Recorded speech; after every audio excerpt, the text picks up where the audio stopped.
ஆண்டவராகிய இயேசு கிறிஸ்துவின் விலையேறப்பட்ட நாமத்தினாலே உங்கள் யாவருக்கும் என் அன்பின் ஸ்தோத்திரத்தை இந்த காலவெளியில் உங்களுக்கு தெரியப்படுத்துகிறேன். எபேசியருக்கு எழுதின நிருபம் 3ஆம் அதிகாரம் 15-16 வசனங்களை வராக வாசிக்கின்றோம். நம்முடைய கர்த்தராய் இருக்கிற இயேசு கிறிஸ்துவினுடைய பிதாவை நோக்கி முழங்கால் படியிட்டு நீங்கள் அவருடைய ஆவியினாலே உள்ளான மனுஷனில் வல்லமையாய் பலப்படவும் என்று சொல்லி பார்க்கிறோம். கிறிஸ்துவுக்குள் அன்பான தேவனுடைய பிள்ளைகளை, கர்த்தருடைய பிள்ளைகளாய் காணப்படுகிற நாம் நம்முடைய வாழ்க்கையிலே ஒவ்வொரு நாட்களும் நாம் ஜெபிக்கிறோம். ஆனால் ஒரு கேள்வி இருக்கிறது, நாம் எப்படி ஜெபிக்கிறோம், எதற்காக ஜெபிக்கிறோம்? சிலருடைய ஜெபம் இப்படியாக இருக்கிறது, தங்களுடைய வாழ்க்கையில ஏதாவது தேவைகள் வரும்பொழுது மாத்திரம் தெய்வ சமூகத்திலே ஜெபிக்கிறார்கள். சிலர் தங்களுக்காக மாத்திரம் ஜெபிக்கிறார்கள், தங்களை சார்ந்தவர்களுக்காக, தங்களுக்கு பிடித்தமானவர்களுக்காக ஜெபிக்கிறார்கள்.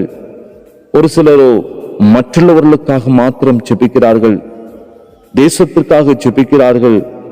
ஒரு சிலர் பலவிதமான ஊழியங்களுக்காக, ஆராதனைகளுக்காக மாத்திரம் ஜெபிப்பதுண்டு. வெகு சிலர் மாத்திரம் எந்நேரமும் ஜெபித்துக் கொண்டிருக்கிறார்கள். வார்த்தையை கேட்டுக்கொண்டிருக்கிற எனக்கு அன்பான தேவனுடைய பிள்ளைகளை, நம்முடைய ஜெபம் எப்படிப்பட்டதாய் காணப்படுகிறது? இங்கே ஒரு ஜெப வீரனை குறித்து நாம் பார்க்கிறோம்.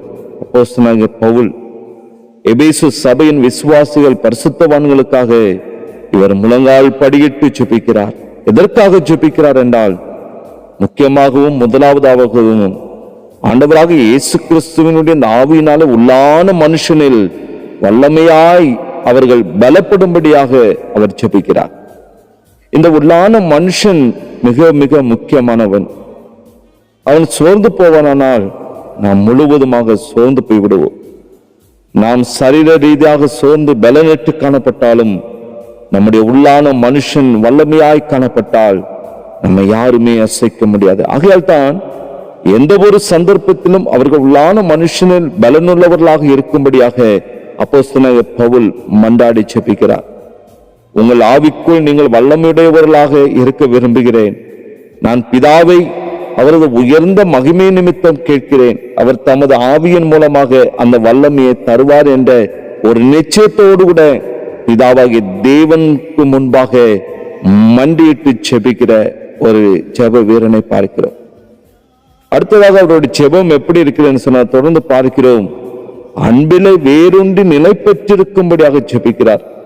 அதற்கு ஆண்டவராக இயேசு கிறிஸ்து நம்முடைய இருதயங்களில் வாசமாக காணப்பட வேண்டும். அப்பொழுது நாம் மற்றவர்களை நேசிக்க, அன்பை காட்ட இது நமக்கு ஒரு காரணமாய் காணப்படுகிறது.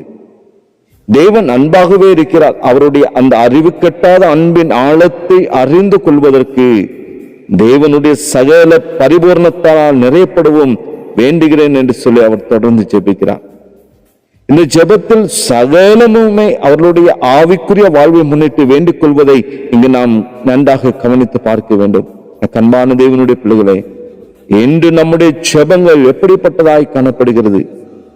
நம்முடைய ஊழியர்களுக்காக, சக விசுவாசிகளுக்காக, நமக்கு தெரிந்தவர்களுக்காக, நம்முடைய தேசத்திற்காக, பலவிதமான கஷ்டத்திலும் வேதனையிலும் துன்பத்திலும் காணப்படுகிற ஜனங்களுக்காக அப்படிப்பட்ட ஒரு பாரம் நிறைந்த இருதயத்தோடு கூட தெய்வ சமூகத்திலே நம்முடைய ஜெபம் காணப்படுகிறதா என்று சொல்லி சற்று சிந்தித்து பார்க்க வேண்டும். அவர்கள் கர்த்தருக்குள் உறுதியாய் வேரூன்றி நிற்க, உள்ளான மனுஷனில் பலப்பட்டிருக்க நாம் அவர்களுக்காக நாட்கள் நாம் ஜெபித்திருக்கிறோமா? இடைவிடாமல் ஜெபம் பண்ணுங்கள். ஸ்தோத்திரத்துடன் ஜெபத்தில் விழித்திருங்கள். நம்முடைய ஜெபங்கள் ஆவிக்குரிய வாழ்க்கையில் முதிர்ச்சி அடைந்ததாக, வளர்ச்சி அடைந்ததாக, மேலானதாக காணப்பட வேண்டும் என்று சொல்லி இந்த காலை வேளையிலே பரிசுத்த ஆவியானவர் வாஞ்சிக்கிறார். அப்போஸ்தலனாகிய பவுல் மற்றுள்ளவர்களுக்காக அவர் ஜெபித்தார். உள்ளான மனுஷன் வல்லமையாய் பலப்படும்படியாக, அவருடைய அந்த ஆவியினுடைய அந்த உணர்தலை அவர்கள் பெற்றுக்கொள்ளும்படியாக அவர் முழங்கால் படிட்டு ஜெபித்தார் என்றால் நான் இது கடைசி காலமாய் காணப்படுகிறது.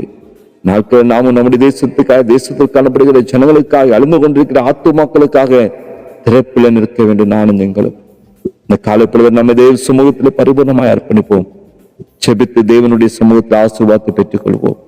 செபிக்கலாம். நேசிக்கிற அன்பின் பிதாவே, தகப்பனே, ஆசீர்வதிக்கப்பட்ட இந்த கால வேளைக்காக நன்றி செலுத்துகிற ஆண்டவரே, எங்களுடைய ஜெபமும் மன்றாட்டம் அப்பா உமக்கு பிரியமானதாய் மேலானதாய் காணப்பட பரிசுத்த ஆவியான காலை பொழுது அவருடைய கிருபை தருவீராக. ஒவ்வொரு நாட்களும் பாரப்பட்ட அப்போஸ்தலனாகிய பவுலை போல முழங்கால் பட்டிட்டு செபிக்க உங்களுடைய கிருபையில் தந்து வழி நடத்துங்க. இயேசுவின் நாமத்தில் செபிக்கிற நல்ல பிதாவே, ஆமேன், ஆமேன்.